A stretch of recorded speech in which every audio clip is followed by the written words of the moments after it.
আসসালামু আলাইকুম রাহমাতুল্লাহ। আজ দুপুরের জন্য এই শুটকিটা ভুনা করব।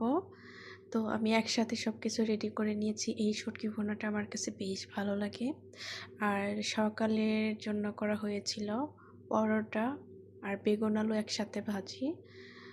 তো মাঝে মাঝে এইভাবে ঘরের নাস্তা বানানো হয় আর বেশিরভাগ বাইরে থেকে কিনে খাওয়া হয় সকালে।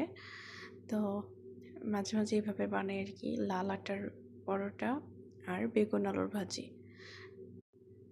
তো শুধু দুপুরে ভাত খাওয়া হয়, রাতেও রুটি খাই আলহামদুলিল্লাহ। অনেকদিন পর বেগুন এইভাবে ভাজি করেছি। আর এদিকে ধনিয়া পাতা, রসুন আর পেঁয়াজের কিছু পাতা, এগুলো একসাথে ছাদ থেকে উঠিয়ে নিচ্ছি, ভর্তা বানাবো দুপুরের জন্য।